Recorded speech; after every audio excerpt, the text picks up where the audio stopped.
My name is Bill Hamilton. I've been doing UFO research for the past 38 years.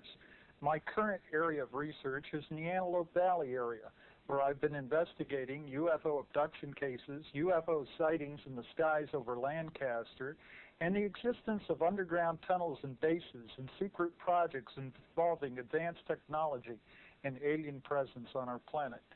I hope you enjoy the presentation you're about to see.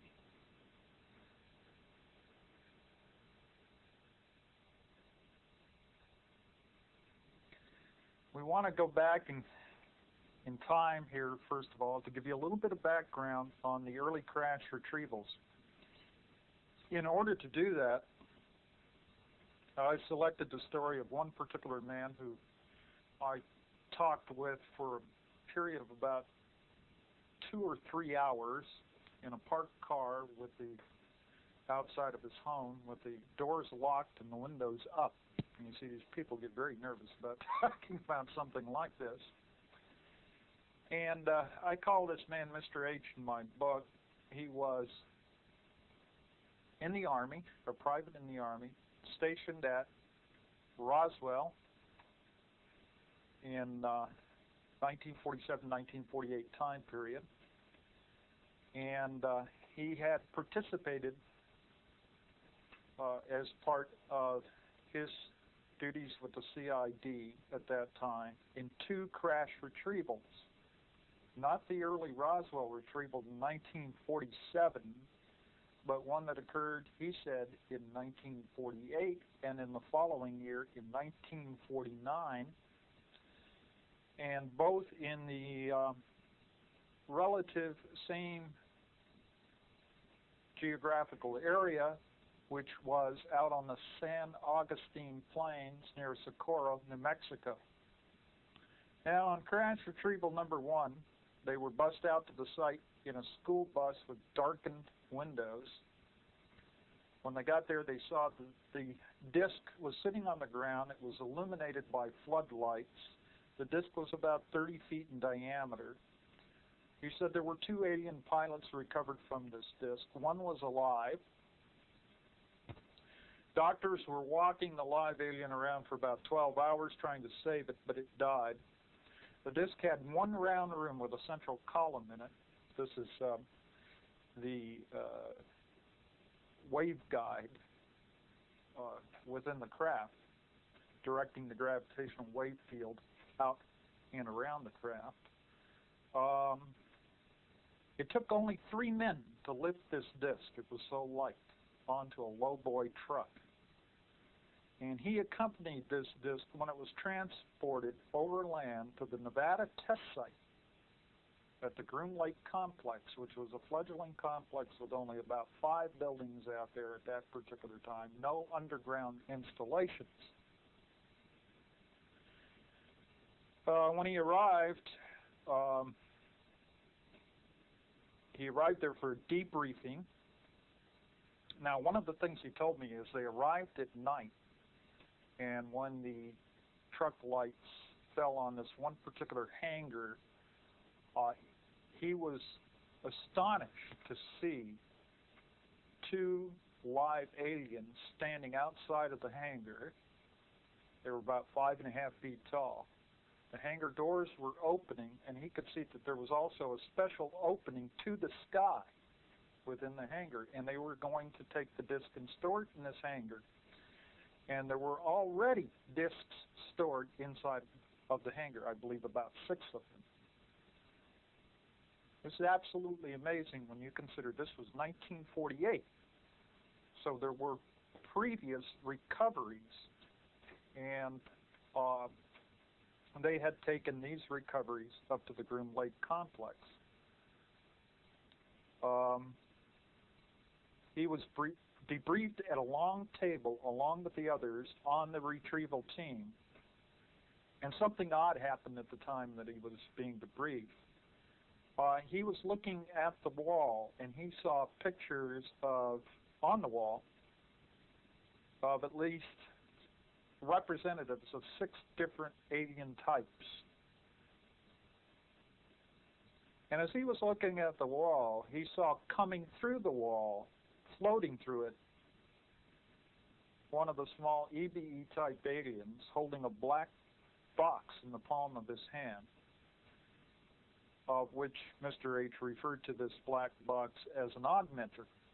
He was amazed because he could see this alien floating right toward him, looking directly at him, and up to that point in time, having participated in this recovery, he was not alarmed, he wasn't upset or anything else, but this really upset him. When he went for meal break to the cafeteria, he noticed that there were areas designated for humans and other areas designated for aliens. The 6 races of aliens he claims to have seen are the human, the orange race, the tall grays with long noses, short grays, and another type that looked something like the photos that was used in Aviation Week, and an unknown type. He commented that humans and oranges could mate.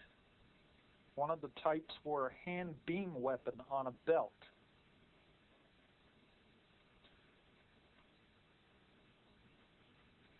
On crash retrieval number 2, the disc was approximately 100 feet in diameter. This was in 1949.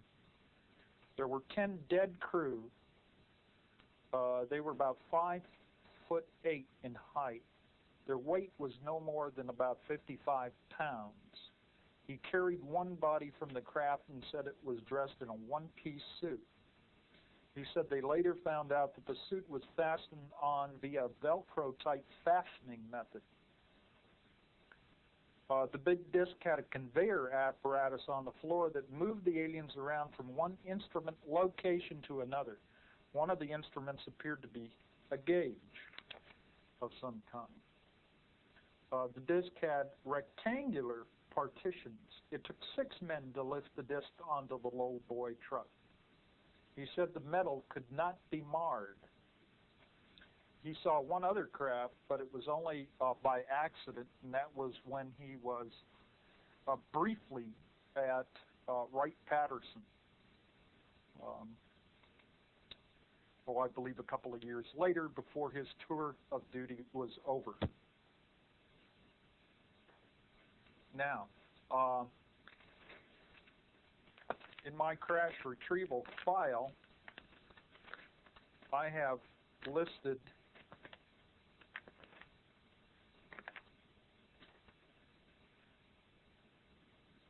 dates and locations of 25 crash retrievals. A lot is unknown about several of these, and we're unsure, and along with the number of bodies that were recovered at the site. This is a kind of a collection of data, okay, about these crash retrievals that occurred from a number of investigators and researchers who had heard about one or another. So it's all just listed here without any attempt to validate whether there might be some false listings in here, okay? I feel Mr. H was very sincere about the events he participated in, and I heard a kind of a pattern that I have heard elsewhere among people who participated either in crash retrievals or on what I will call alien-related projects. And there's a pattern to this kind of thing where they're bust out and they, to the site with windows that are blacked out, or they're flown on an airplane with blacked out windows. There's a minimal of talk communication. You know, there's no small talk. You don't talk about, well, what's going on here? You know, does anybody know anything? You know, and try to get people to talk. There isn't that kind of talk going on. The only kind of talk that is going on is hand me the screwdriver or whatever it is, or the flashlight or whatever instrument, and it's just held down to a minimal level. So naturally what I find out is that the people involved really know very little outside of their own particular tasks about what is going on, the big picture. Now the thing is, obviously it was becoming a problem accepting all of this. storing these craft, storing the bodies in buildings on the surface of the ground that would be vulnerable to all kinds of damage. I mean, somebody could look, eventually, of course, with spy satellite systems and these kind of things and advancements in technology, other countries looking in on us, other foreign agents or whatever, could discover what we were doing, that we were storing these type of craft. So I'm sure that sometime in the 1950s a plan was devised, maybe even before that time, to start building extensive underground installations and to store some of this stuff in underground installations and to create research laboratories so that these artifacts could be studied. And probably another priority was to establish communication with the aliens. Now, obviously, some communication with the aliens had already been established as early as 1948. If we consider Mr. H's story and any other corroborating testimony of that nature, then this is very astounding. Okay. Some of the early records, it was said, have been taken to other sites like Los Alamos, Sandia, Wright-Patterson, and stored in a special building there. Now, I know that, and I have some of the documents in my files, that the RAND, or the United States Air Force, commissioned the RAND Corporation to conduct a study. This is back, the first proceedings on this were published in 1958. We only have available the proceedings from 1959, which show that almost all the expertise from various corporations were gathered at a symposium to study the feasibility of constructing what are called deep underground facilities. Not something that's only 10 or 20 feet below the earth, but we're talking hundreds to thousands of feet underneath the surface of the earth. And in the proceedings, RAND concluded that not only was it feasible, but with advancements in tunnel boring and shaft sinking type of technology, we were virtually opening up a whole new world under the earth, similar to the exploration of the ocean, or the expansion of aviation, or the exploration of space. So it's absolutely fascinating, and of course the proceedings contain a lot of data about problems in the construction of these underground facilities, such as ventilation and pollution of the air supply, water supply, how to connect various galleries one to another, transportation systems. All kinds of things were figured out back in the 1950s.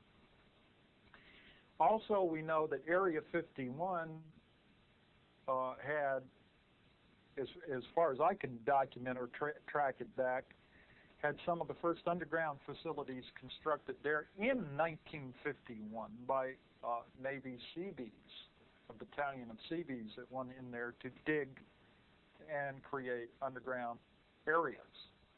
And possibly, and 51, in fact, was a kind of a hallmark year in Air Force investigation of UFOs and what have you. So it just came to my mind that Area 51 also probably refers to the year 1951, when project, the so-called Project Red Light, was established up there at the Groom Lake Complex.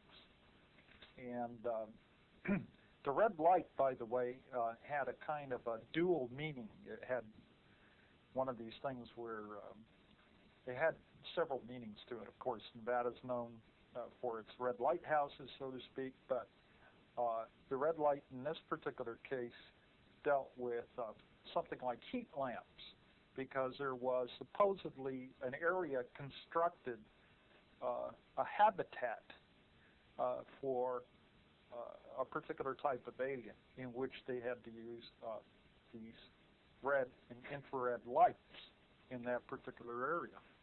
So it's kind of interesting. At any rate, there is a tremendous consistency of description that I have heard from various people concerning certain aspects of these underground facilities.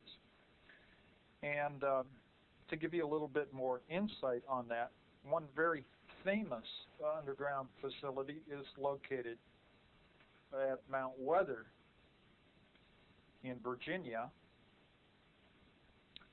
and it's located 47 miles west of Washington, D.C. in rural Virginia, and it's it was designated as part of the Federal Relocation Center as part of the Continuity of Government program. You know, it's very interesting. We don't know too much about this Continuity of Government program and their subterranean installations, other than a few publications about it that have come out. One of them, I believe I brought the article with me, was published in, it was the cover story in U.S. News and World Report on August 7, 1989, called America's Doomsday Project. And in here they detail what's called the Defense Mobilization Planning System Agency and special teams as part of the COG plan, equipped with war plans, military codes, and other essential data that would accompany each designated presidential successor to secret command posts around the country. And then it goes on to say, besides the president and other officials designated as successors, the Pentagon has developed COG plans for evacuating an additional 46 key officials at any time of the day or night. These 46 named in the Joint Emergency Evacuation Plan, or JEEP, would be moved by helicopter to bunkers and command posts. Each has been issued a JEEP-1 identification card. Most of the JEEP-1 card holders are military officers who work for the Joint Chiefs of Staff. An additional 248 JEEP-2 card holders, disaster relief specialists, senior Pentagon officials, and others would be airlifted to bunkers and command posts, but only between the hours of 9 and 5. An attack after business hours would mean JEEP-2 card holders would have to get in their cars and drive to their designated locations. In all, more than 1,000 political and military officials have been deemed important enough for continued operations of government toward evacuation.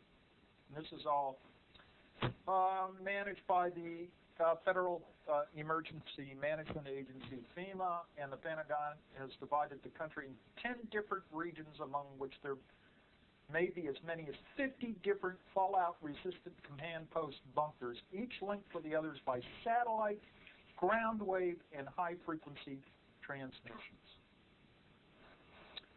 Theoretically, any secret command bunker could be used by the president or his successor during or after a nuclear strike, allowing COG planners to play the ultimate high-stakes shell game. So that's part of an article that came out that was very revealing.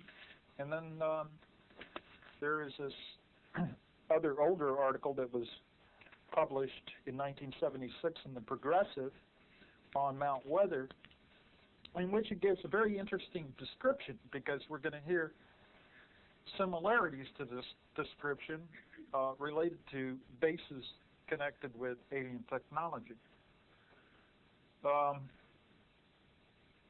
Mount Weather was equipped with such amenities, now this is underground, as private apartments and dormitories, streets and sidewalks, cafeterias and hospitals, a water purification system, power plant, and general office buildings. The site includes a small lake fed by fresh water from underground springs. It even has its own mass transit system, small electric cars that run on rechargeable batteries and make regular shuttle runs throughout the city.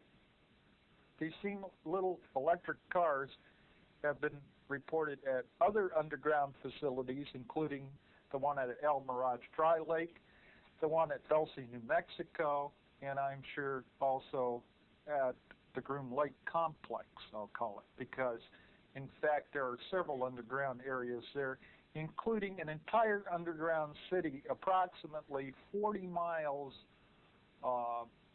into the test site above the Mercury base station. Okay, and I have talked to somebody who drove into this underground city and talked to the security personnel there. He was buying tires. Believe it or not, there's various people that are allowed on the test site to buy equipment from time to time, and this person had already had a track record of working very sensitive areas, so I guess he was pretty much cleared. But he found out, just talking with the security man there, who probably shouldn't have been telling him very much of anything, that there was an entire population of people living in this underground city who never really came up to the service, and they sent their children to schools down there. So what are they doing? And is this underground population recorded on the census of the United States? And what kind of economy do they have, and is it a parasitic economy, or has it been a parasitic economy? How can they grow their own food, et cetera, right? Mount Weather and the 96 federal relocation centers scattered across the countryside. Now here it says, in an older publication, 96, not 50. 96 federal relocation centers scattered across the countryside in Pennsylvania, Virginia, West Virginia, Maryland, and North Carolina make up what the FPA calls the Federal Relocation Arc, a system of underground shelters assigned to the various departments and agencies of the federal government. Mount Weather is the operational center. There's much, much more to this, but the bottom line on it, to what's going on at Mount Weather, is that through the years of Mount Weather's system, its computers, its surveillance technology, its scores of relocation centers seem to escape congressional oversight. Good grief, how can those guys miss this thing? And in the process, to have eluded the traditional and increasingly persistent call for public accountability. The program has no official charter. It runs without any set of stated rules or regulations. Its surveillance program still remains secret, even from leaders of the House and Senate.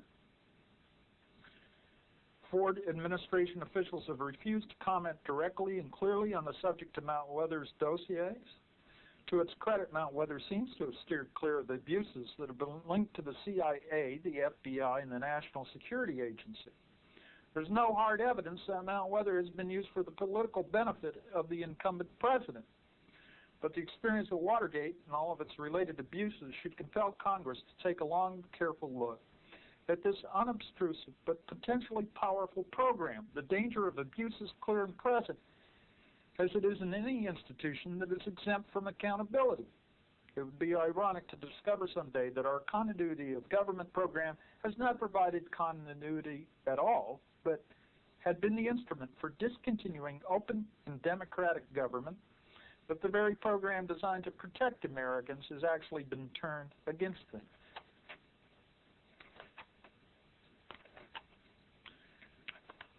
I'm going to talk now about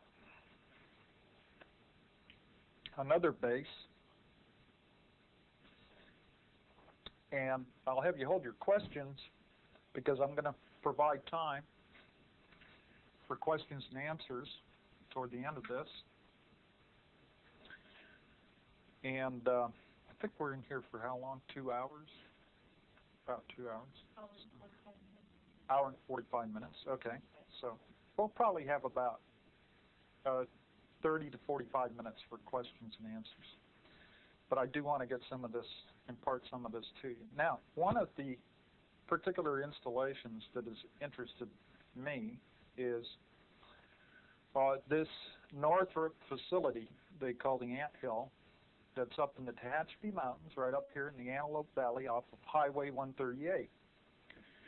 And since the summer of 1988, I have been investigating this facility and asking questions about it. And when I looked into the missing time case there that happened to Ray and Nancy back in 1988, and with the overflight of the boomerang-shaped UFOs, I became very, very interested in it. And then I heard a report that one local man who has a property on 170th Street West out there reports seeing the ground open up like a missile silo within the fenced perimeter. And he saw a flying saucer emerge from the silo and take off. Told a friend of mine about this, and later the Air Force Office of Special Investigation at Edwards, where the man worked, told him to shut up about what he had seen in the Tehachapis. I've since found out that the local man is known as Chuck and was a contractor on the underground tunnels at this secret facility. And the facility is codenamed the Ant Hill, just like ants making tunnels in the earth. The tunnels have round doorways with panels with red and green lights for ID and entry. There are no doors, but some kind of field is projected from cylinders embedded in the door wall. Tiny globes or orbs hover and followed Chuck and his crew around. These globes were referred to by the Air Force as probes and obviously employed levitation technology. Another friend of mine who I call my super snooper has been out to the Tehachapi site, and on 2 occasions in July and August of 1990 photographed the hovering orbs outside of the facility, and he described the orbs as sun-golden color and brilliant. On the second occasion, he videotaped the movements of these orbs. These orbs have a tremendous luminosity, and they do not reflect this luminosity off the surrounding terrain. Now, what's really interesting about this is recently it was reported in Science Digest, which I subscribe to, that scientists had succeeded in shining a laser light through monoatomic gas, okay, because they had another laser tuned to a frequency which inhibited the quantum mechanical process of photon absorption of the monoatomic gas, all right? What this means is that all gases are tuned to, or I should say, all atoms are tuned to light frequency so that they can absorb photons of light and re-emit photons of light in scattered directions. Well, this was very interesting because the scientists went on to say they could see no limitation to this process. They could see no reason why they could not use a molecular gas or a liquid or a solid and maybe, perhaps, someday shine a light through an obstruction like a wall. And I found this extremely interesting because, of course, we know about UFO light phenomena that has appeared over the years. The alien technology is such that they have a tremendous control over light phenomena. In fact, I have witnessed this myself back in, I think it was 1978, when apparently a UFO came flying down my street.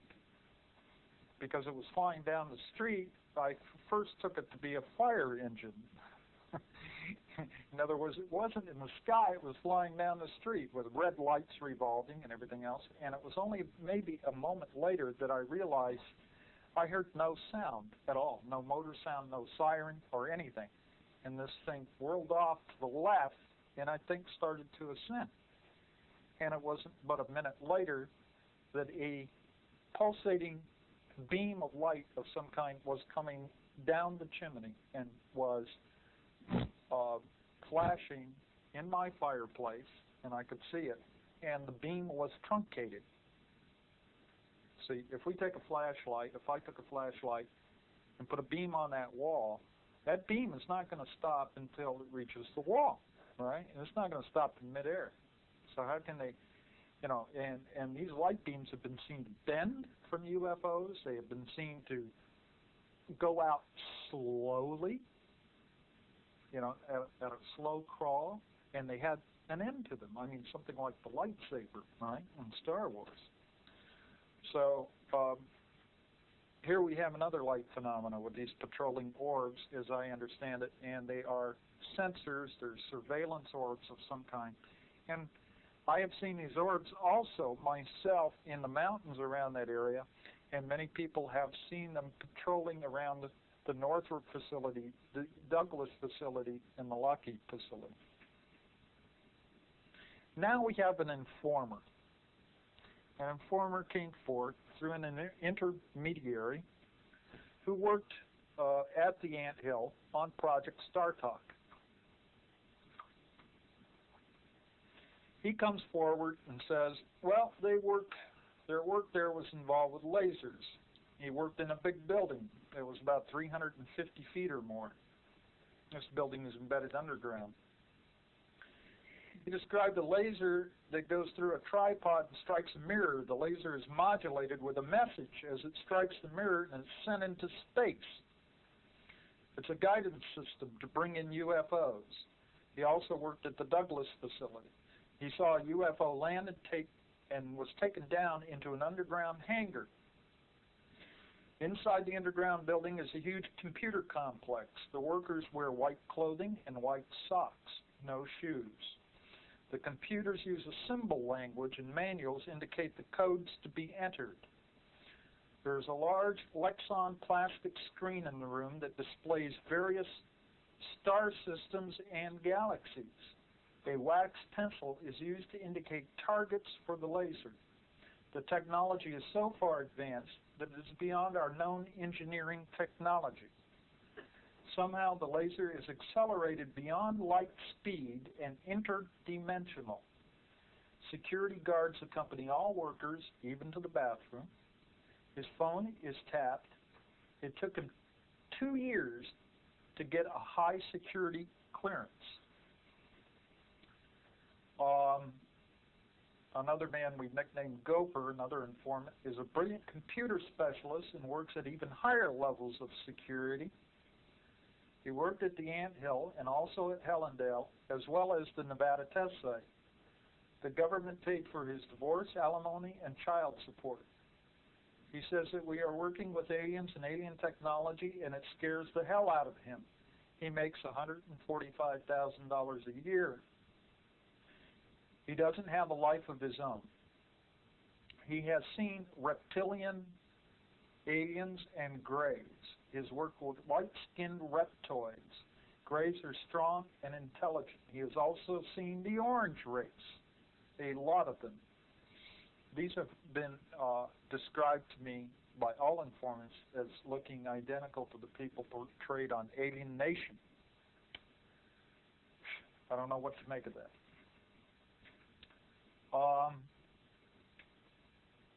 He has seen no benefit to humanity, but he is trying to find out what is going to happen. He is worried about what the future holds, says he foresees an alien war. They live in underground condos. They have swimming pools, saunas, and a gym. They have a parking lot underground. They work 14 to 16 days. They are not allowed to leave the country and must get permission to leave the state. The main control center is below Haystack Butte on the rocket test site near Edwards. A tunnel runs from Haystack Butte to the underground Anthill facility. He has also encountered and heard of a benevolent group that he only refers to as the Federation. Some of these are looking aliens who are trying to right to conditions on planet Earth. One of these he described as a tall blonde with a white jumpsuit and a green coat over it. He believes these are friendly beings. So we have a very complex situation going on here. One female, or Male. Now, just a couple of other items that kind of brought to mind. A little interlude here. We have an underground facility at the Tehachapi's. We have an underground facility at Douglas near El Mirage Dry Lake. Also under a False Dairy Farm out there. Also at George Air Force Base. Also at Edwards. Also at the Rocket Test Site, and also at Helendale. This is just California. Okay, and there's an extensive system of tunnels that connect the various installations. Transportation is sometimes by ground vehicle, electric car, or by, if you will, a magnetic train that runs through a partially evacuated tube at very high speeds. There's no mystery about these underground trains. There is, I think his name is Frank Davidson. Well, I have his name here somewhere. He's a professor at MIT, and he wants to bring the underground tube system into the commercial sector and build a coast-to-coast system, 1,500 feet underground. However, the military, government tube transit system and interlocking network of tunnels already exists all over the United States. Here's only a portion of them as revealed to us by insiders. And this is also published in my book of the Southwest area. And that may not be all of them. Recently we heard that one of the vertical shafts that intersect some of the tunnels was discovered by a man out there near Highway 395 back in 1985. Now what he did was he got somebody with cable and sat on one of these little seats and was lowered down this 40 by 40 shaft, and he took a lantern with him, and at about 50 feet down he encountered a tunnel. I think was, I'm not sure what the dimensions of the tunnel were. I think 12 by 20, but I'm not sure of that. And he'd go down some more in another tunnel, and he kept going down until he reached the end of the cable.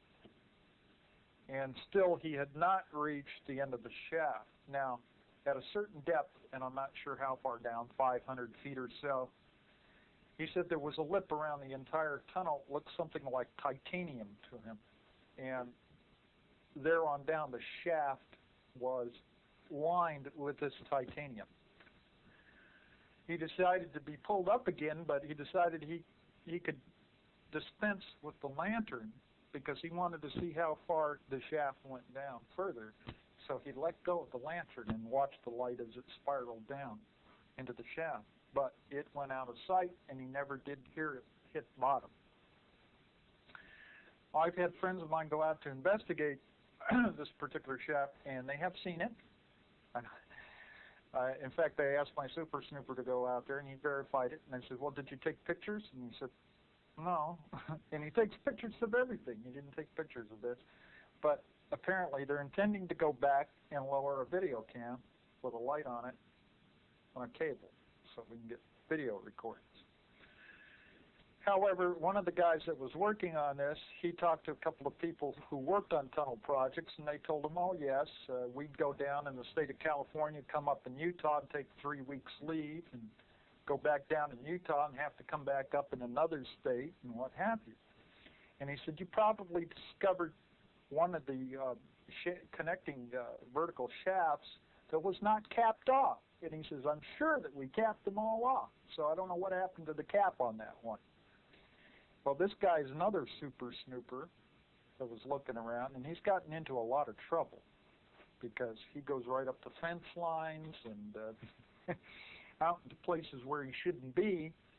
And the last I heard was they decided to buzz his house with a black unmarked helicopter, and so he's kind of laying low right now. But he's found out a lot of interesting things on his own. And he delivers construction material. He's a construction worker to the anthill facility. So he's been up there and he's seen the openings into the underground. Okay, so let's get on with the story of the Dulce facility, which I became intensely interested in about 3 years ago when I took a trip to Dulce, New Mexico. And it's a sleepy little Indian town on the Jicarilla Apache Indian Reservation up there. And I believe it's somewhere around 5,000, no, more than that. Somewhere between 5,000 and 7,000. I mean, the elevation up there is tremendous. And lots of snow for many, many months at a time. And I was conducted on a tour around the Dulce area by State Police Officer Gabe Valdez back in April 1988, because I wanted to ask him about the sites of the cattle mutilations and what he had observed, and if he had seen any UFO activity, if he had seen any evidence of getting into entry to underground areas. So he was most helpful.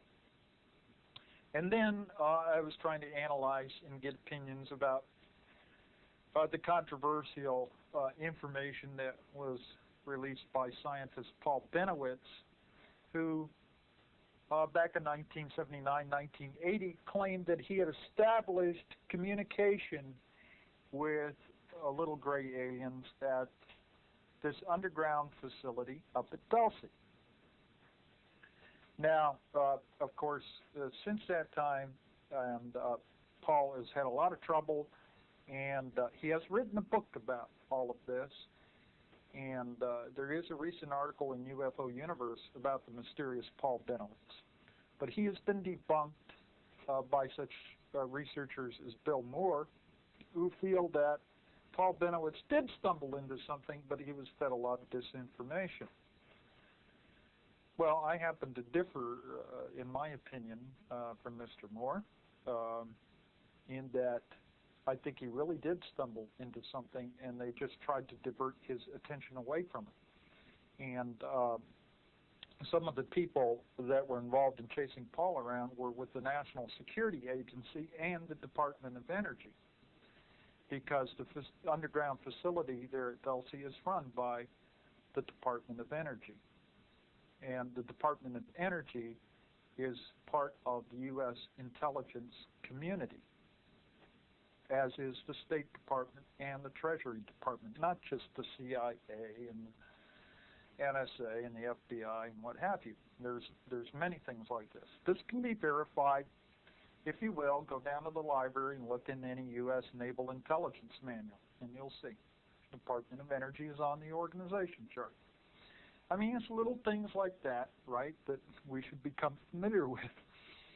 And I find that very interesting since, of course, the Department of Energy controls the Tonopah test site on the Nevada test range. And probably several other areas that we would like to know about. Now, let me describe as Thomas, well, maybe I should tell you the story of Thomas S.C., and I do know his last name. I know where he was born, his date of birth, his social security number, everything. Okay, we're looking into all of this. This is a Xerox photo, although not a very good one, of Thomas C. Okay, taken back in 1979 when he was working at Section D. This is a very poor photo, just one of many that he took of the hematology or blood lab at the Dulce facility. I'm sorry it's such a poor copy.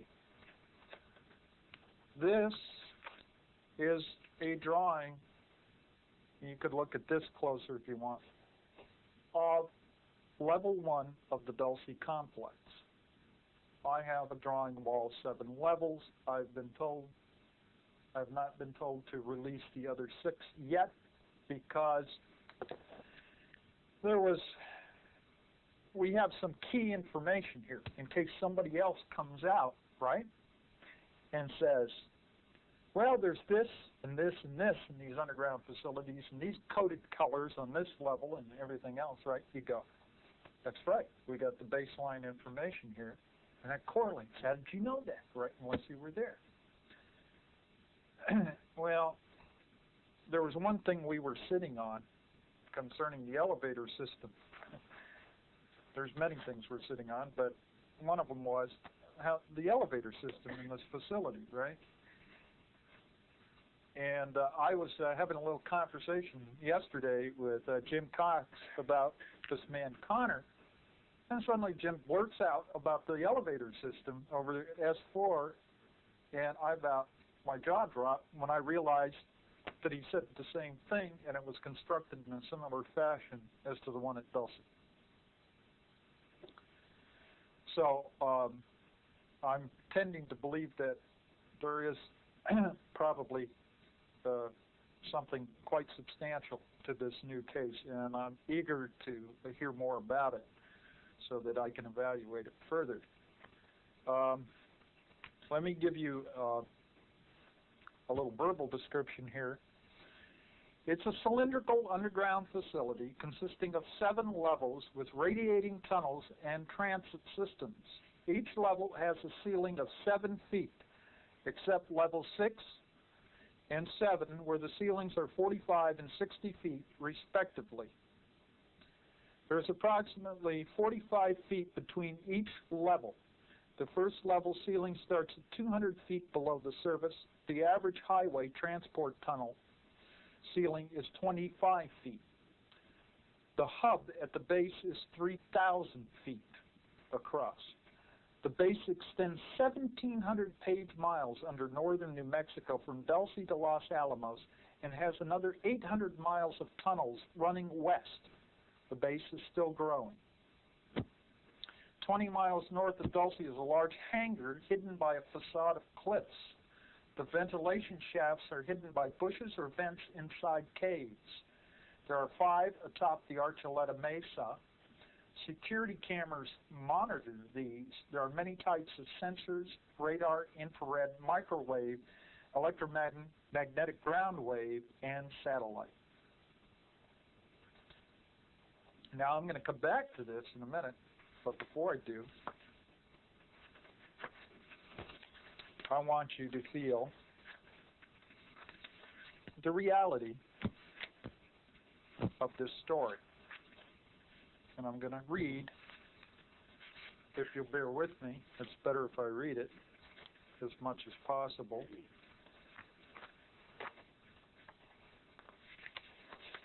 The story written for me, and this supersedes all previous editions that I have given of the story of Thomas and his involvement.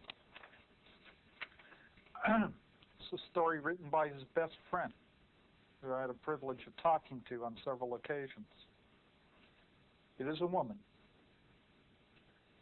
Thomas C. has a passion for antique cars, any antique car, but especially Packards, but mostly the big nose cars of the 40s and early 50s. A lot of his spare time was spent modifying his 1949 Packard, and he needed special parts. His friends told him about an older man in a near town that had a machine shop that could rebuild antique cars. He found Ed West to be easy to talk to, not just about cars, but about anything. Soon the two spent countless hours discussing cars, planes, and the space program. Tom and Ed quickly found they were both fascinated with flying saucers. After a few months, Ed introduced Tom to the organization, a group that did deep research on flying saucers and contactees. Tom completed the initiation, and soon he was doing several assignments at the same time. At that time, 1961, he was in the Air Force, stationed at Nellis at Las Vegas, Nevada. He was schooled in photography, receiving a top-secret clearance. He was given the chance to receive extra training in West Virginia. It was there that he first worked in an underground base. When he left that facility, his top-secret clearance was upgraded to TS4. Meanwhile, his duties as an Air Force sergeant included photographing a runway exercise in Florida. He took advantage of the off time to meet one of Ed's daughters, me, that's the person writing this, that lived in Orlando. Tom was pleased to discover that I drove a Packard, a 1950 straight 8, whose hood sported a beautiful swan. The friendship began the same day. The next year, in 1963, I got a divorce and moved to Las Vegas to be near with my folks. Back in Florida, I had experienced a close encounter with a glowing flying saucer, and the haunting dreams and memories were bothering me. It was Tom that introduced me to the organization. After a few visits, I was initiated, and I began assignments for that group. Tom and I began collecting books, articles, and magazines about UFOs. Many times we spent half the night doing research. Over the years, Tom became the brother I never had. We had a lot in common. It was only a few months apart in age. His parents were killed in a car wreck when Tom was a teenager, so he looked up to my folks and even called them Mom and Dad. Hopefully this is something that will appear in a future book we're working on, or we're going to put this all together. Thomas stayed in high security photography for 7 years. Leaving the Air Force at the end of 1971, he began working for RAND Corporation as a security technician here in California. Within 1 year, his TS4 clearance was upgraded to Ultra 3. When he met Kathy in 1972, we all knew she was the woman Tom wanted before he admitted it. I stood beside Kathy when they were married the same year.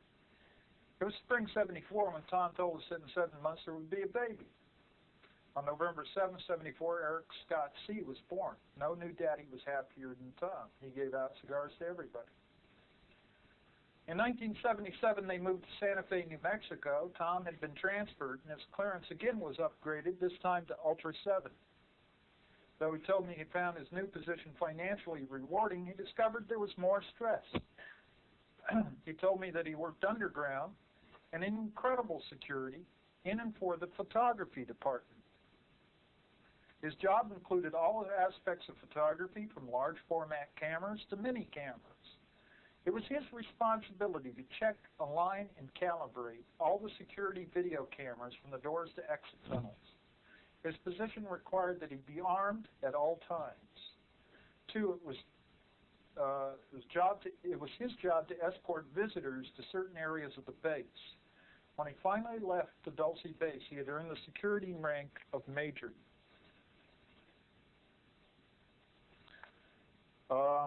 In the spring of 1979, I drove to Santa Fe and visited them. Tom seemed more intense than he used to be. I took him aside and asked him if something was wrong.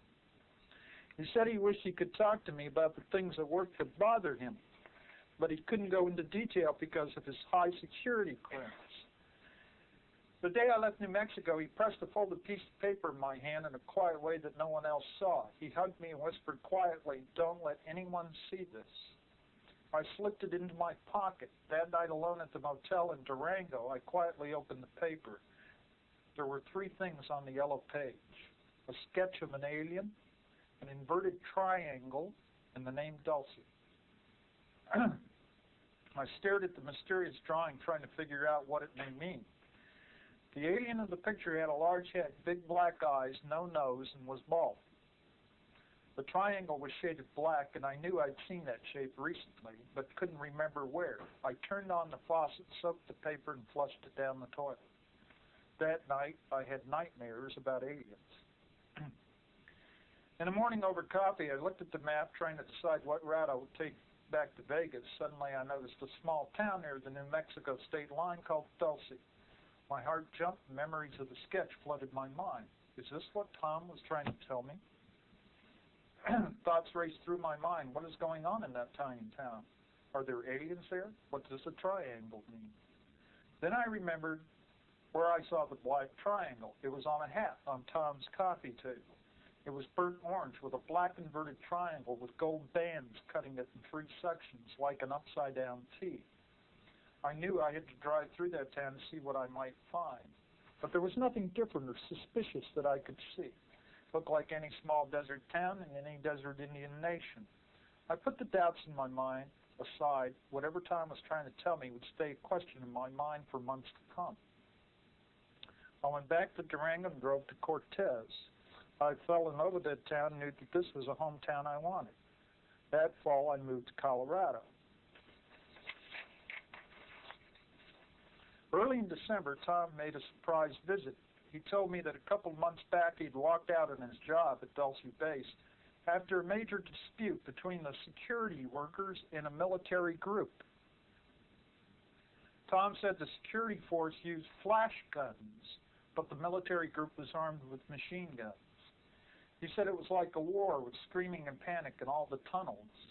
A lot of people died in the conflict. He wondered how the government will cover up all those deaths. He told me to watch for it in the newspaper. In February 1980, the media reported on a prison riot near Los Alamos, resulted in many prisoners dead. True prison story or Dulce War's cover-up? Tom admitted he was in trouble. He said he went back to the base hoping no one would see him and took photos, papers, and other items. He said he entered and left through a ventilation shaft inside an ice cave, knowing there was less security there than any other place in the base. After leaving the cave, he returned to a prepared box, put all of it in the box and buried it, then went back to his car, but the security guards were waiting for him. They questioned him as to what he was doing there, but allowed him to leave. On that cold December visit, he told me he was on his way to Colorado Springs and was on the run, and it was hard to keep one step ahead of the group that was looking for him. We discussed the things he said he left in a box near the ice cave. He described how he slipped into the area and retrieved the box with the camera and other things.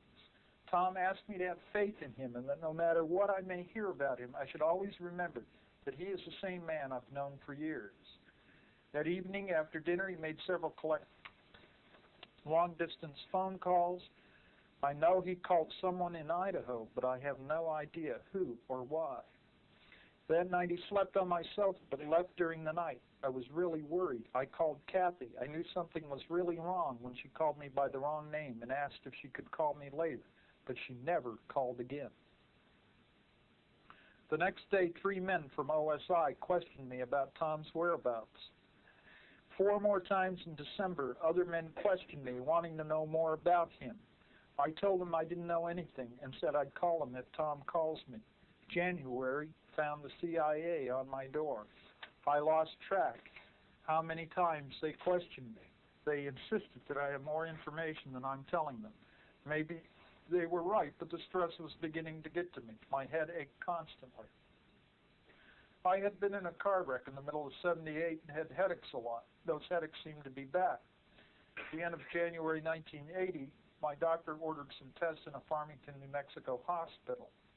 Early in February, I entered the federally owned hospital for an angiogram, a simple test that should take about an hour. Something went wrong, bad wrong. I woke up from the test to discover I suffered a stroke. She believes, by the way, this is an artificially induced stroke. She said she had awakened in a room where about the only thing she recognized was the bed and the TV set. Everything else looked like the medical deck on the Enterprise. To her, tell them anything, not for a long time. It was June 1982 before I heard from Thomas. He called me from my dad's. We talked for hours. He'd been in 20 states and 4 countries, and he'd been running for his life. He was in big trouble, and they were trying to kill him before he could tell the world what was going on in that underground base. He told me about his Ultra 7 clearance. I tried to understand what he was telling me, but a lot of it was too deep for me due to my stroke. I couldn't understand the medical papers or the scientific diagrams, but I had no trouble understanding the videotape he showed me, and no trouble seeing the graphic photographs of alien creatures and hybrid life forms. Slowly over the next 3 days, he made me understand his grave situation. He told me all about the Nightmare Hall area. His vivid descriptions of the suffering people in hideous cages overwhelmed me. He told me that many times the people spoke foreign languages. Some spoke Spanish, some Japanese, and some didn't speak English at all. These were men, women, and children of all ages. These were incarcerated down on level 7, and was the site that caused Thomas to doubt what he was told in his briefings. I asked who is doing this and why. Tom told me that our government has a treaty with an alien country, and the aliens have been on this earth for countless centuries. He showed me pages of alien-written material in the translated papers. I was horrified and terrified when the abominable truth sunk into my reeling brain. I've known Tom for many years and have never had a reason to doubt his word. When he told me that Kathy and Eric had been kidnapped and were being held in the subterranean base, I knew he was telling me the truth. He asked me if I would help him. There was no hesitation. I would do anything I could. He needed a safe place to hide all the original papers that he took from the Dulce base and the other things he gathered to prove there was an alien conspiracy. I knew the perfect hiding place. Well, the rest of this is they had all the material put in a container, went to an associate at EG&G and had it specially wrapped. Then they took a road off into the desert, into rugged territories near a mountain, went up about 6,000 feet, and buried it at a certain location at the foot of this mountain. And I have been to this location as recently, well, first went there about a couple of months ago to do a kind of recon of the area and kind of judge what we would have to do to hike up and recover the material. Thomas has now authorized us to recover this material and make it known to the public. But it is the most rugged, most hazardous hiking territory I have ever seen in my life. And why he chose that area, I don't know. I wish he would have hidden it somewhere closer to ground level, because I don't think anybody could have found it anyway, right? Last weekend, we came probably within 100 feet of the location. All the markers were seen, and probably the only fruit of our efforts was Thomas's old shoestring was recovered from the site. Apparently, it broken off his shoe up there. My partner, I think, is going to try to make an attempt again about another month. We're keeping the location right now secure.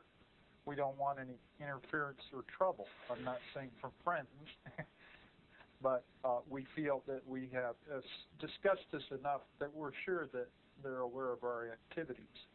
And in fact, when I was discussing this news case over the phone to my associate, there was a buzz on the line, and at that point, I heard a familiar sound which told me we were on tap. At that time, we start yelling into the phone about, well, whoever out there is listening, you want to hear something good? Want to hear a good joke? Or whatever, right? They get tired of this.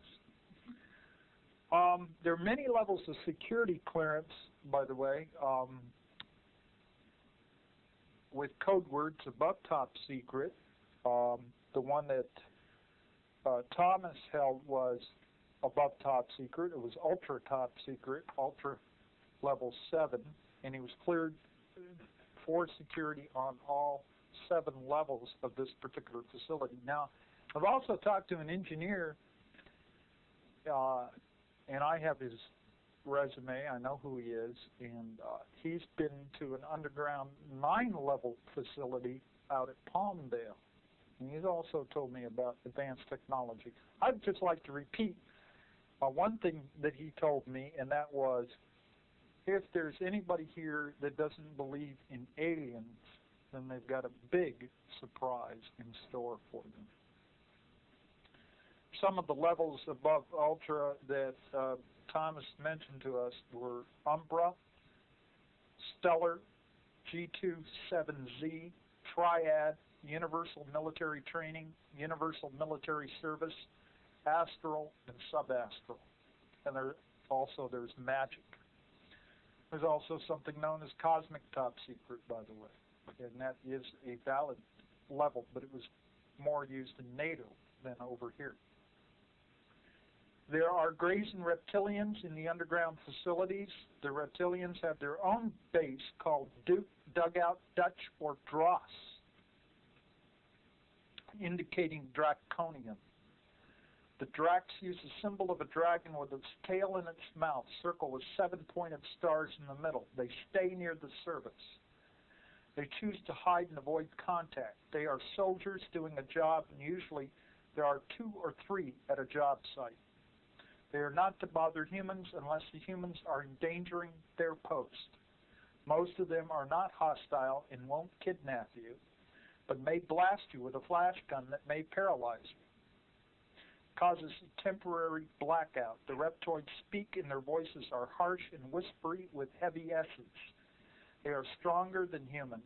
They find humans smelly. If you see one, approach it only with arms down, hands open, and palms facing forward. If you fight your fear, he may talk to you. The best defense against Greys is mental control. Strong or bright lights hurt their eyes. They avoid the sun. Nonsensical words will confuse them. I've abstracted these from answers that Thomas wrote back to me, questions that I directed to him. The aliens have mastered matter, he says. They can go through walls like we go through water. It is not magic, just physics. We can learn to do the same thing. It has to do with controlling atoms at will. There are other things about the Dulce facility, the electric carts, colors, levels, insignias, and stuff, detailed information that we're holding in confidence until we can get others who want to come forward and we can verify this. One other item about that particular facility, we found that the water supply is through the Azotea Tunnel, which feeds water from the Oso Diversion Dam in Colorado down a 30-mile-long tunnel and empties the water into Lake Huron in El Bato. More water enters this tunnel than exits, of course. Water is said to be used by the underground base near Dulce for water and power purposes. Here's another little story that adds to that. There's a tube shuttle that runs between Los Alamos and Section D, which is Dulce. Now, 2 security sources revealed that a multi-level tunnel system exists below Los Alamos. Level 1 runs under Main Street. 1 block from the Pan Am building is the old high school, now used as an engineering facility by Macon and Hanger, originally the Zia Corporation. Inside the facility is an elevator that descends to the computer room. From the computer room, a side tunnel intersects the main tunnel transit tube that runs from Los Alamos to Albuquerque. These levels are protected by Pro-Force security. At deeper, more secure levels exist automatic devices that kill intruders. A security guard accidentally tripped an alarm one time and was killed by one of these. These tunnels are a minor part of the vast network of such tunnels. One other thing mentioned by these 2 sources is an underground city that sported a population of thousands who occupied condo units. Many of these people live permanently underground. Some of the advanced technological research going on involves genetic labs and laser fusion. The budget for the service facility is $1 billion per year, but is many times that for underground research projects. So I'm going to kind of arbitrarily wrap it up at that point, although there are other little tidbits and much more to discuss here, in order to open it up to some questions from you as to what you would like to know more about concerning this. And I saw your hand go up first, so I'll point at you. Like to CNN is doing an excavation on the Right, probably this continuity of government program and on the underground shelters.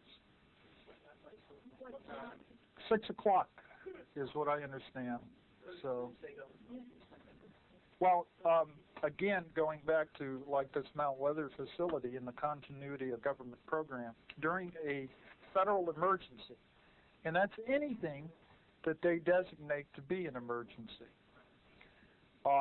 There will be constituted a parallel government, right? A kind of a successor government. That is, if they can't get these officials, whatever people, have that clearance card down into the underground shelters, they have people who are designated to replace them and continue the operation of government. There's probably much, much, much more to it than that. There was chatter that brushed on that, I think, during the North proceedings, and he was cut off. That's on video. He asked about the alternative constitution that North Dakota work set up that was part of an alternative governmental fund, and he was just quieted by the head of the panel. If you want to work, by the way, on one of these underground projects, you're welcome to. You will have plenty of safety in the future. No freedom, if you don't mind that. Okay.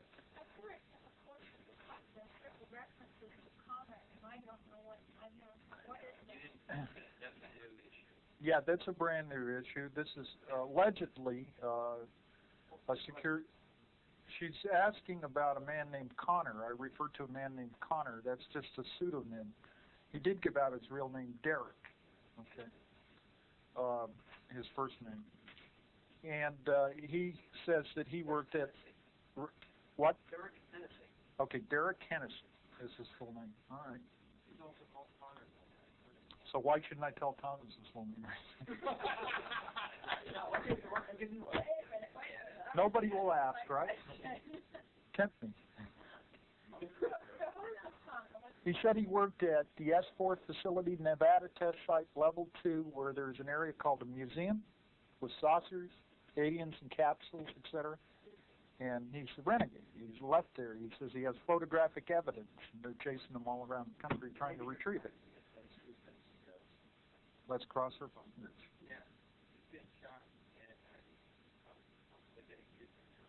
So how many people are in this room are going to be real up close to him so you can listen to what he says?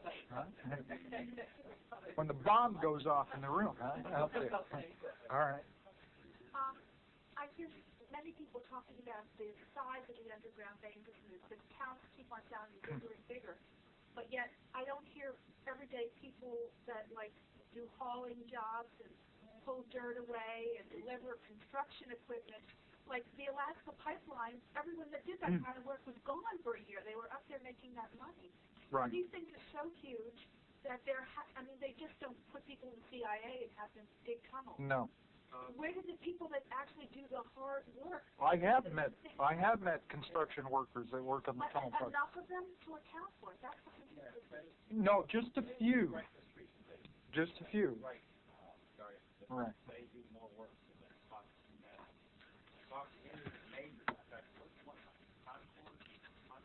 Okay, one of them that I knew worked for Santa Fe International. All right. One of the things you have to realize is this is not an ordinary contractor working on the Alaska pipeline. Okay, this is a contractor who, by his record in the military or whatever, okay, is cleared for top secret work.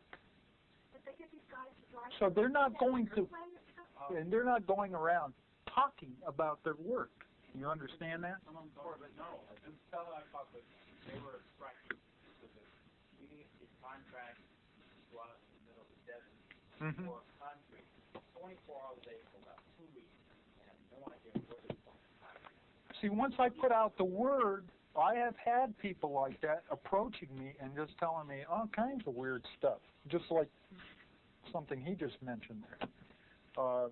These people are out there, but they feel intimidated. Now, I'll tell you, in fact, I was talking to electronics technician that worked on black projects, and it wasn't alien related. It was like this side of the dividing line, advanced technology, okay, his phone was tapped. The security guards walked him to the bathroom. They looked over his shoulder when he was working on printed circuit boards, okay, things like this. They talked to his friends to see if he was saying anything, right? It's more severe when you're in the alien technology areas in that you also undergo drug and hypnotic treatment. I know this is amazing, right? Okay, back there. What do they do with all the earth if they like that? Well, in some of the, over at El Mirage, we saw huge mounds of dirt. It's right out there. You can photograph it. I mean, it's not hidden. And down the Tehachapi, there's a huge wash of the this plastic cement that they use as a binder in building construction. And it's actually toxic to the environment. My friends out there have lodged complaints about it, but they won't do anything.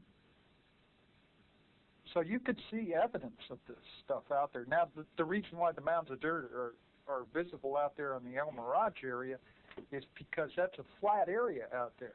And you could see this huge movable building at the Douglas facility, and this building moves like on, whether it's on rails or wheels or whatever, but there's a huge crane inside this building, and it's lowering stuff into the underground facility.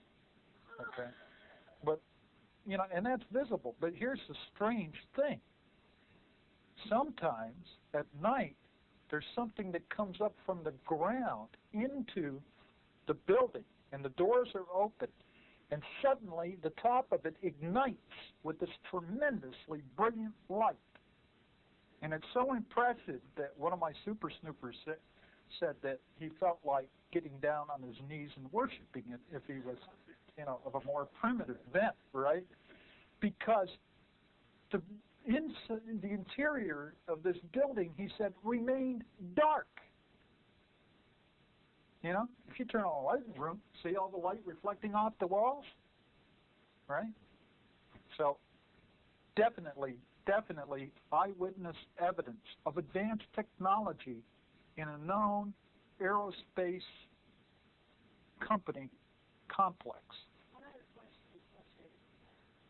I've read a number of instances that there's a very, very deep in the underground, very deep homes. Will they be connecting with these? Well, if during the course of the construction, I'm sure that if they ran across any of these and they were still usable, they'd probably try to make use of them. But I've heard that there are more of those down in South America. And there may be some up here in North America. I don't know. Okay. I know it's hard to say thoughts on speculation since there's so much hard facts and obvious reasons, but is there any indication of what the Shoal National Plan is about? I don't know. I keep thinking about the movie Star Wars. You know, there is something. Let's call it this. We hear a lot of things. You know, Alternative 3, by the way, which was an April Fool's joke. At least the television broadcast. It was done on April 1st, by the way, all with actors. Some people are asserting otherwise, okay? But there is a concept given that I think is legitimate in the Alternative 3 concept, that there is some kind of a crisis, okay, like say the ozone depletion or whatever. What are our options? And there were 3 options given. Alternative 2 was to build underground shelters. Alternative 3 is to get off the planet, live somewhere else, live on another planet, terraform Mars or whatever, right? Well, I'm just saying, in a particular case where there was some kind of a crisis happening. Now, the rumors that I hear, and they're only rumors, so I don't want to panic anybody and say, oh, the sky is falling. Maybe it's not. I don't know. All right? But we've heard a number of things, and we had one informant who I guess the FBI cut off. He was with NASA, had a secret observatory out there, and he was feeding us stuff, including, I've got a Xerox of a photograph of some of the things, artificial objects they were photographing in the high atmosphere, but Every time I get a line, like on Project Star Talk, the FBI comes along. They don't bother me, see? They go to my sources and snip the line there. Oh, they're using you as a magnet to find people. Right. Who's talking? They're going to Hamilton or somebody else, right? You know. So I'm not the only one, you know, getting these kind of informants. See. But I would speculate that there is what I call the terrible truth. This is what I told Linda Howe. You know, she and I spent a lot of time speculating, by the way. We try to keep it out of the public arena. But there's a few things where we throw back and forth and we speculate. But I speculate there's something called a terrible truth that's at the bottom of all this. And I know my partner has either been told this terrible truth or something close to him, and he won't even tell me. You know, he was visited, and in the past he's been in security projects, and he's been briefed. But the briefings he had was all nice and loyalty and all this stuff. But when he got visited by these two agents from Washington, they laid this terrible truth out on him, and he doesn't even want to put his mind on it. And this is a guy I know deals with all kinds of bizarre realities and had a direct encounter with a 7-foot-tall reptilian humanoid, okay? And yet he says he doesn't want to put his attention on what they told him because it deals severe psychological damage. What the hell does he mean by that? See? So there's some kind of terrible truth. They'll go to any length. What about the two? Any future prophecies that were delivered like the free angels to the children, and they have little prophecies, and the Pope has this information, I don't know. I could say without prophecy, you know, and I don't know how much stock to put in prophecy, but let's talk about prediction. I mean, there's certain trends that are going on right now. We're headed toward an eco-catastrophe. I'm certain of that.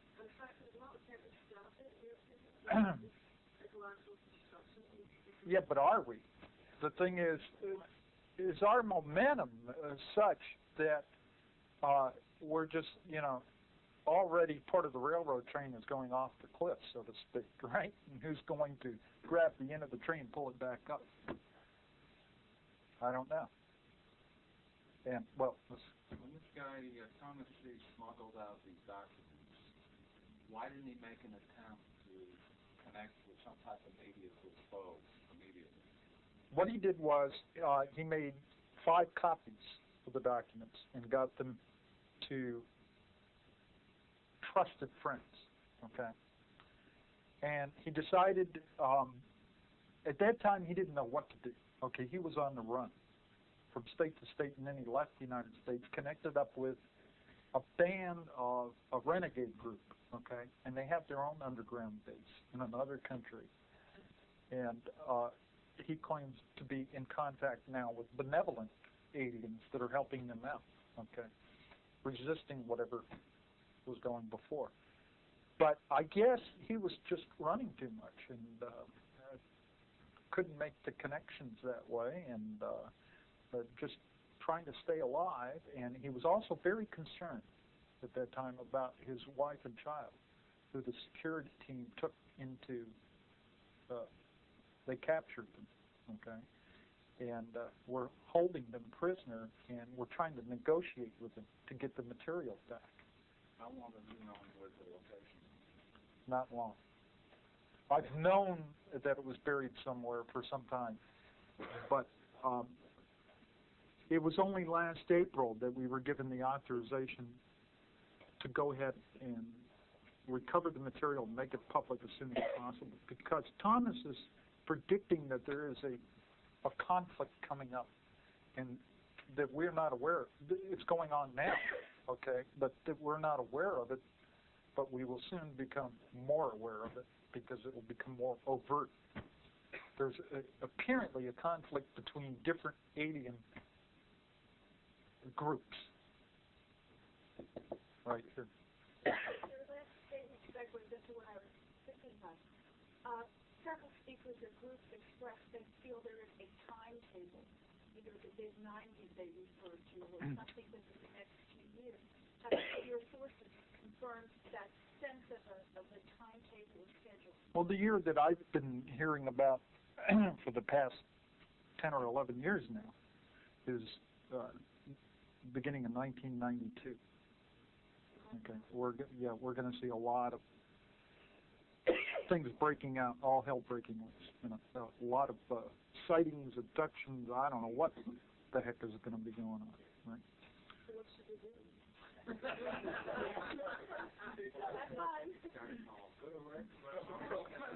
Don't rely on me to tell you what to do. Build your own underground base.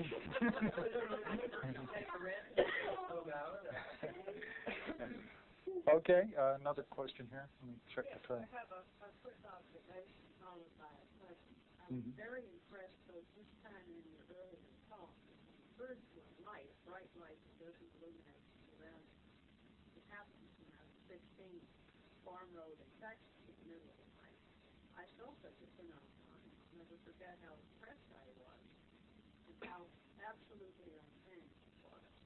I passed it the first time and it was so great. So we drove back up to it and took a closer look. So I know for a fact that can occur. I just saw it at one time. But here's my question. This story that you read was quite interesting. On the other hand, there are people with very good imaginations about, and I wonder if you had taken the other step of taking into the history, present condition, and mental stability of the author, this woman, the therapist. This isn't only dependent on her. My colleague has met with Thomas directly. Okay? Bypassing her completely. I mean, other people have met Thomas, not just her. Okay? So the person we want to evaluate is Thomas. Because he's the one telling the story, not particularly her. I mean, here, she's just trying to tell her side of the story. In other words, kind of give a character reference for Thomas, all right? It would take a great deal of time and resource to check out people, a great deal. UFO researchers do not have the resources to do this. If anyone would like to donate a large amount of cash and capital, equipment, and all the means to do this, I'm sure that we can round up some pretty damn good people to start looking into all of these things, okay? If I hadn't, so I'm limited to contacting a number of people to see if other people are telling similar stories, which they are, and if there's a pattern to these stories. In other words, has one person seen something and can describe something who's an independent witness, being that he's not in contact with this other source at all, okay, and relate the same type of information. There's there's other approaches to this too. I see the narrative unfolding as far as it's close in the public is what I witnessed working in facilities were pointing at the front door of these underground bases. That's all we find out people are that work directly in the bases, the public. Right. But here's the key. Here's the key. I mean, we don't even have to believe these people, okay? We know the sites of these underground bases. And we have people hanging around these sites. And what they see coming out of there and going into there is unmistakable. Okay? Go ahead.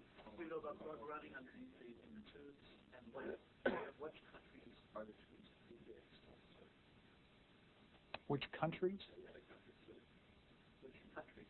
Okay, I'm not aware of which countries they go to. I saw a map from Cooper that showed tubes around the world. Include that. I have no idea. I'll tell you what, the network of tunnels that we have mapped out are merely here in the southwestern United States. Okay?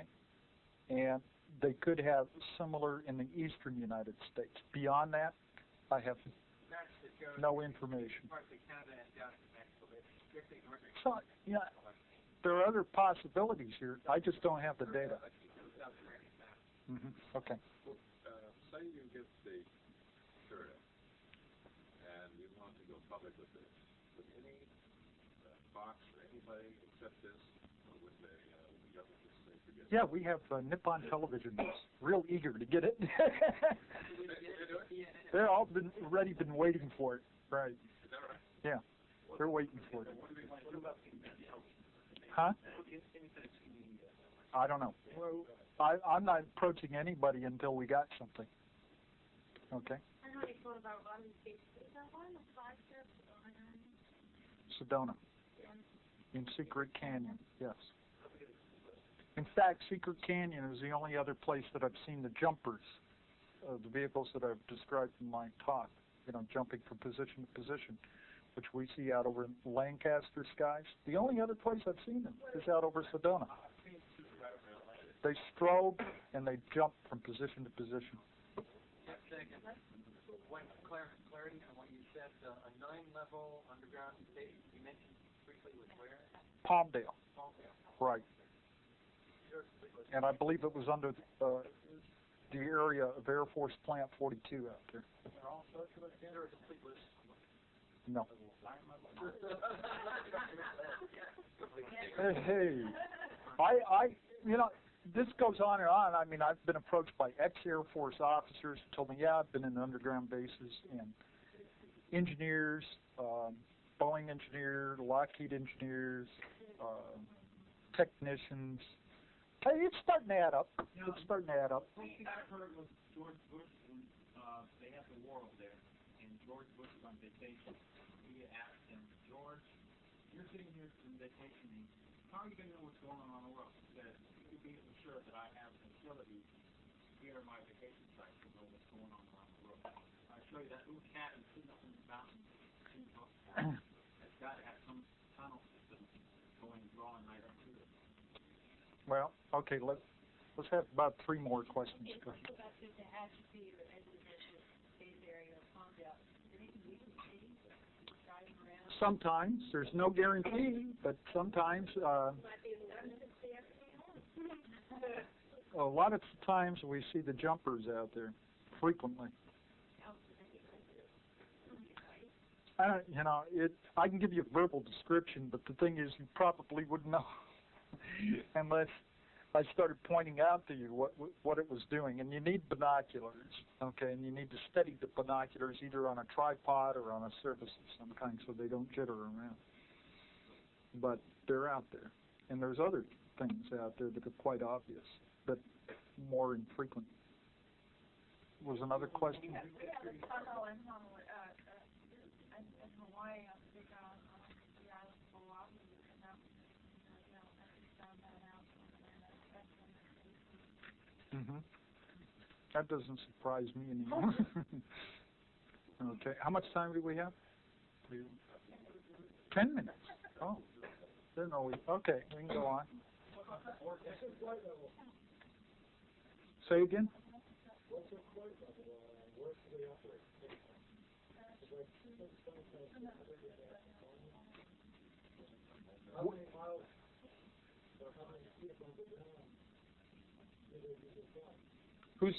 Which ones are you referring to? Of the UFOs? How many feet above the ground? If you go out to the desert?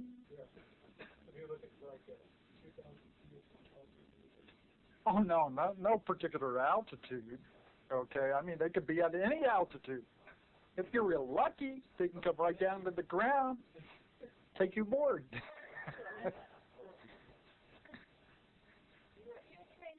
Put out their little tractor beam.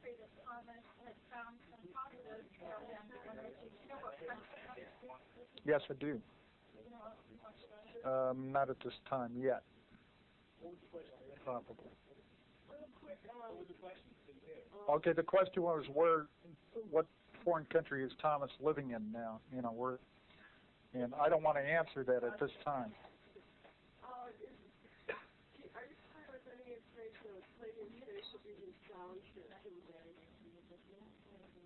hear that? No, What was that last? I have no idea. We didn't use the sounds at all in the ceremony. Not that I know of.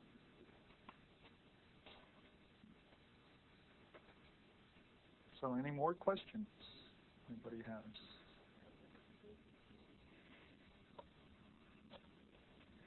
Okay.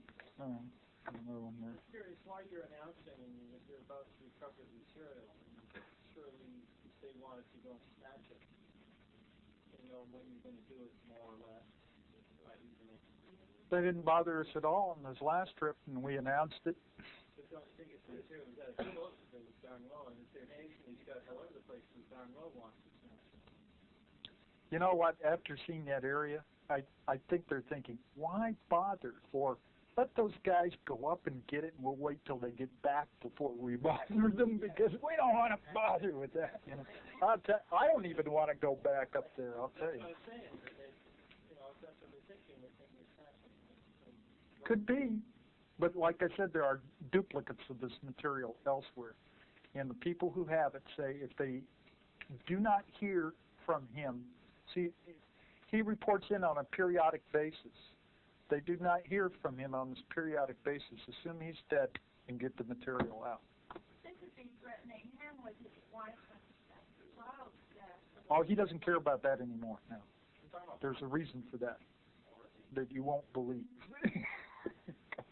When people that work in underground facilities, let's say the technical, highly, the ones that have high security clearances, obviously they can't just change jobs and decide they want to work in Silicon Valley and things like that. But what if they were, did they ever have a chance to recycle? I don't know. Look at Donald Menzel. Oh. That was amazing. I mean, here's a guy that appeared, he was an astronomer, he's a leading astronomer. He has books, textbooks that he's written, and he used to debunk, he was before Philip Klass, he used to debunk UFOs. You know, they're just mirages of light moving around against the clouds and things like that, right? And then suddenly it appeared, this MJ-12 document appeared, a briefing to President Eisenhower, and Donald Menzel was mentioned there as being part of this MJ-12 team. And somebody says, are you crazy? I mean, here's a chief debunker, right? And Stan Friedman started looking into his background, and here's a guy who was with the National Security Agency, had a top secret clearance, knew all kinds of classified information, and hardly anybody knew about it. Working in the public sector, see?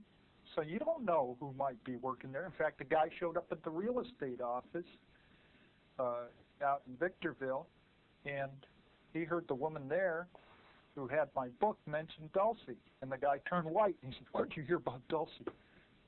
He says, I never knew that was made public, you know, like that. Okay. Yeah, what do you think about the whole process? Undecided. I think that there is such an organization. Yeah. What was particular about Dulcie? How many people died? What was the conflict and so on? What was the rumor? I think it was reported that 66 died. It was 1979. By the way, any data that Bill Cooper's been putting out about this is all screwed up. Because he didn't see it in the documents, he got that information from us. And then he changed it. And I resent that. Let me clarify. So Cooper said Yeah. it's like the aliens and us. Well, he changed all kinds of things about that particular. I'm just telling you what the original information is, and it just seems like every time it gets into Cooper's hands, it gets all twisted out of shape. I don't understand that. We don't know. It was between the security group and a military group down there. Our security? Now, I heard something. Yeah, humans. But the security group, like Thomas's group, was armed with alien flash weapons. Okay, this has been described to me as having several settings, but it's an invisible beam that hits a person, and when it hits the person, there's a flash. Okay, and the person falls unconscious. At higher setting, he's dead. That's what the flash gun is. Yeah. Do you believe that the bullshit is coming around year 2000? These are things I've studied for years, and all I can say about that is I'm halfway convinced that there has been a major pole shift in the past. And, you know, there's been evidence for a catastrophic shifting of the Earth's poles on its axis. You know, it's the orientation of the axis of the Earth is what they're talking about here. So it's possible again. But when is a big question. The planets line up about 2010, and that's pretty young stuff. It happened about 5,000 years ago, and it's really messed things up. So that's in the you can look that up in geological theory. Well, whatever the nature of the threat is, or the coming catastrophe, if there is a coming catastrophe, something has been planned to shelter people underground. Because there's no doubt, I mean, some of these facilities have been described to me as being as deep as a mile under the surface of the Earth. Who's funding these underground construction? I thought it came out of your pocket. You and me, right? We're funding it. Who? They were held in captivity and used for experiments. He's writing them off.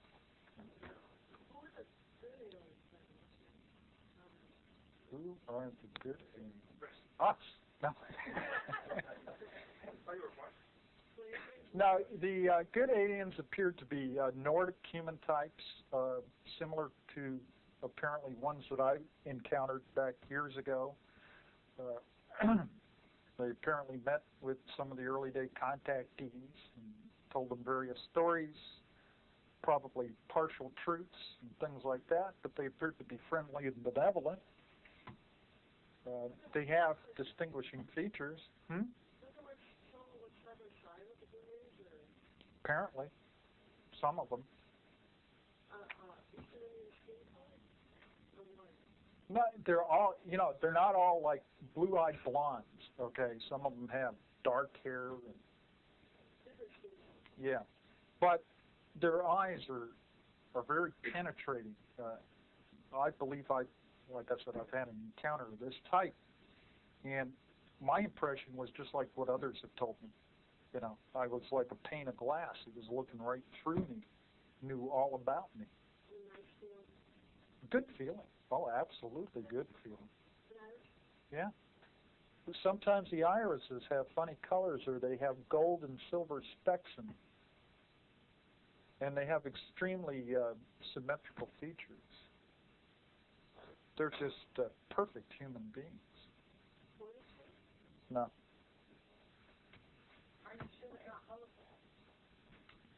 No, not when they sit in coffee shops and order hot chocolate. I don't think so. I'd go right through a hologram.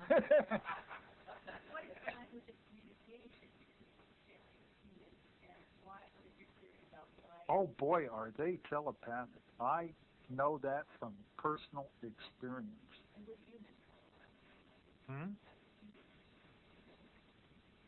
Well, you can talk to, the human type, I mean the ones that are like us, they can speak any language. English, German, Spanish, French, Hindu. Yes, I believe I have. They didn't come off the ship, so that's my little reservation there. But they did come into my house. They look very much like us, except, like I said, we would admire them because they're in perfect physical shape. Both men and yeah, extremely long lifespans, very translucent skin, 5'8" to 6'2", anywhere in that range. Not extensive at all. I wish it were. What is your theory about why the government doesn't That's another thing. This is really mysterious to me. Government's really got a lid. They'd do anything to knock down stories about these Nordic-friendly aliens. Why? I don't know. I wish I did. When you find out, let me know. It is a little peculiar in relation to what Michael Lindemann has told us here at the conference recently, and has mentioned earlier about the skin factor, about how it appears that the information is being geared to us to represent a sort of positive feeling towards certain types of encounters, without any insinuation of female fireheart women being related or denigrating. So it would be strange if they don't want us to know about quote positive unquote. You know that, right? I don't know. What's our time? That's it. Okay. Thank you very much.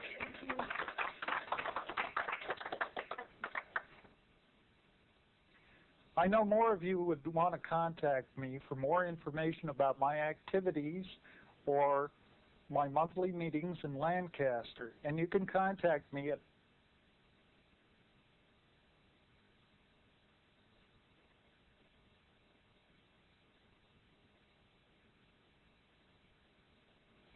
And for further information about my research, you can obtain the book that I have written called Cosmic Top Secret, published by Interlight Publications, from one of your local New Age bookstores, or you could write the publisher, Interlight Publications.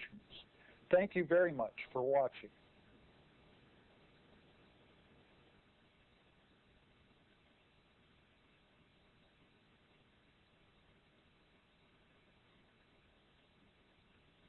Hi, I'm John Lear. I'm a captain for a major cargo carrier. Please join me with Linda Moulton Howe on One-on-One.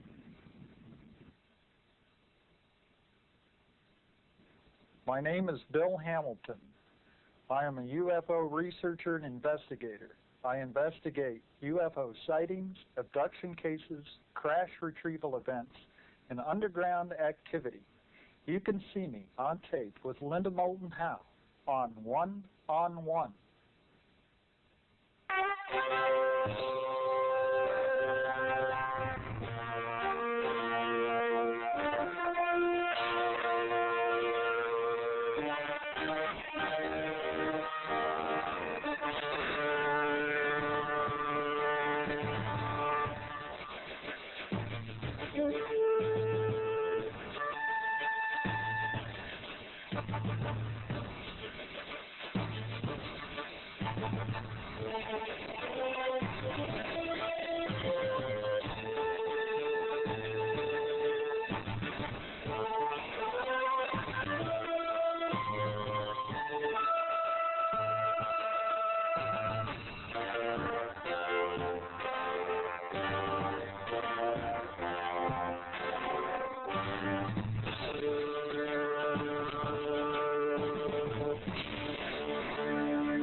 Hello, my name is Sherry Stark. I'm the co-publisher of UFO Magazine, the first journalistic forum for theories and reports about UFOs.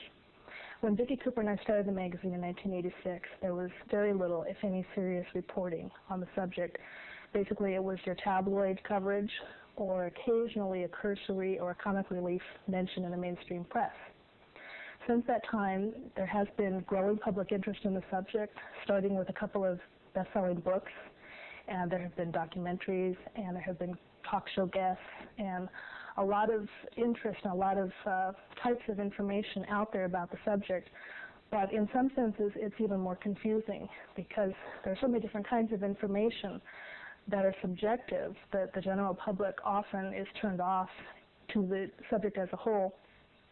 And what we're trying to do with the magazine is present the best information scientifically that is being shown, the best research, and presented in a way that the general public can access it and have a source that they can trust, that we don't have any vested interest or particular theories that we're pushing in the field. We also have like a guide to the best books that are out, the best research that's been released recently, the best cases. We also have opinion pieces, sometimes with theories from different disciplines that might help to explain from a different angle what might be going on. Well, if you'd like to find out more about the magazine, you can send $5.45 for a sample issue, or you can subscribe for $21 for the year. And you send it to UFO Magazine, P.O. Box 1053A, Sunland, California, 91041. And if you'd like to call and get more information, it's 818-951-1250. Thank you.